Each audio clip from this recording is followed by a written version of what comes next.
In today's video, I'm going to teach you how to use Microsoft Copilot.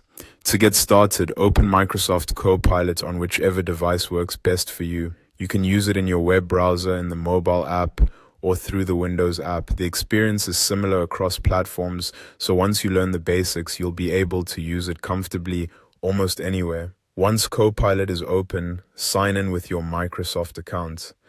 This helps you access the full experience and keeps your chats connected to your account, which can make it easier to continue conversations later. After signing in, click New Chat to begin a fresh conversation. Starting a new chat is helpful when you want to ask about a different topic or keep your current tasks separate from previous requests. Now go to the message box and type your question, request, or prompt. This is where you tell Copilot what you want help with. You can ask it to explain something, help you write, summarize information, brainstorm ideas, or assist with a task. In general, the clearer your prompt is, the more useful the response will be. If your version supports it, you can also use the plus button to upload an image or file.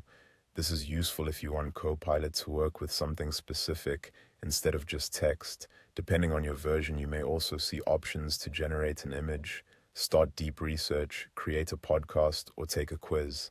There may also be a drop-down menu next to the plus icon with modes like Smart, Think Deeper, Study and Learn, or Search. These options can help tailor how Copilot responds. So if you're not getting exactly what you want, trying a different mode can be a helpful adjustment. When your prompt is ready, press Enter or click Send.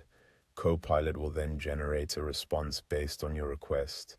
Take a moment to review the answer carefully. If you want better results, ask follow-up questions or refine your original request. This is one of the best ways to use Copilot effectively because the conversation can become more focused and useful as you continue. At the bottom of Copilot's response, you'll usually see several icons. These let you rate the response as good or bad, share it, copy it, listen with read aloud, regenerate the answer, or edit it in a page. These tools are helpful if you want to save time, compare different versions, or reuse the response somewhere else. And that's it. That's the basic process for using Microsoft Copilot, from starting a chat to refining answers and using the built-in tools.